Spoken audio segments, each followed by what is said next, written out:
শিক্ষা বিভাগত বহুত পদ খালী হৈছে বুলি ওলাইছে কেনেদৰে ভাল খবৰটো দিব কি পৰ্যায়ত নিযুক্তি হ'ব মাননীয় মুখ্যমন্ত্ৰীয়ে ঘোষণা কৰিছে যে এইটো কাৰ্যকালত 2 লাখ আমাৰ টাৰ্গেট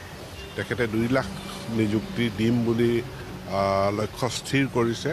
আৰু এই 2 লাখৰ ভিতৰত যথেষ্ট সংখ্যক আচলতে প্ৰায় 50% নহ'লেও 40% নিযুক্তি শিক্ষা বিভাগতেই হ'ব আৰু গতিকে এইটো এটা ভাল সংবাদ যিসকলে শিক্ষকতাৰ কাৰণে নিজকে প্ৰস্তুত কৰিছে DLED BEd পাছ কৰিছে যিসকলে টেট পৰীক্ষাত দি উত্তীৰ্ণ হৈ আছে তেওঁলোকৰ কাৰণে ভাল খবৰ আৰু এটা খুব চৰ্চা হৈছে স্কুলৰ ছাত্ৰ ছাত্ৰীৰ বাবে যে স্কুল বেগটো গধুৰ ক্ষেত্ৰত সেইটো কেনে নিয়ম আহিব নেকি কিবা চাওক একাডেমিক কেলেণ্ডাৰখন এনেকুৱাকৈ বনোৱা হয় যাতে ছাত্ৰ ছাত্ৰীয়ে সকলোখিনি কিতাপ সদায় নিবলগীয়া নহয় কাৰণ গতিকে সেইমতে একাডেমিক কেলেণ্ডাৰখন নিৰ্মাণ কৰা হৈছে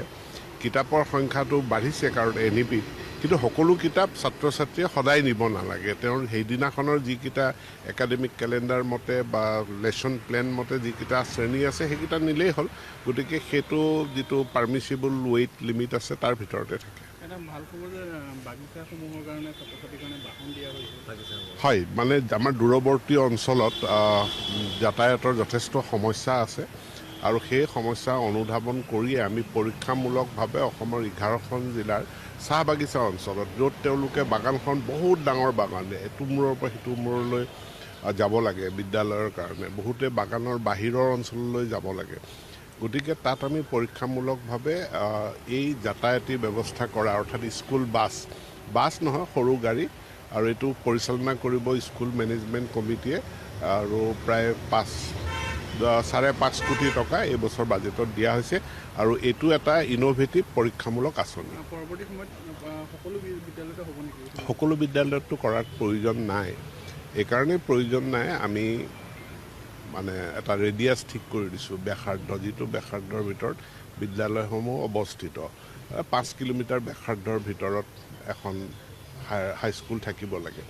অৰ্থাৎ এভাৰেজ 2.5 কিলোমিটাৰ খুব বেছি দূৰ হ'লে 2.5 কিলোমিটাৰ বা 3 কিলোমিটাৰ দূৰ হ'ব কোনো ছাত্ৰ ছাত্ৰীৰ কাৰণে আৰু তাৰ কাৰণে আমাৰ চাইকেলৰ ব্যৱস্থাটো আছে চাইকেলটো পূৰ্বতে ক্লাছ 9-10ত দিয়া হৈছিলে এতিয়া মাননীয় মুখ্যমন্ত্ৰীৰ পৰামৰ্শ অনুযায়ী আমি 8ম শ্ৰেণীতেই চাইকেলখন দিয়াৰ ব্যৱস্থা গ্ৰহণ কৰিছোঁ শ্ৰেণীৰ কৰ্মচাৰীসকলক মুখ্যমন্ত্ৰীয়ে কৈছে যে বিদ্যালয়ৰ তৃতীয় শ্ৰেণীলৈ উন্নীতকৰণ হ'ব সেইটো আগতে কোনো 4th গ্ৰেড ষ্টাফৰ প্ৰমোশ্যনৰ কোনো ব্যৱস্থা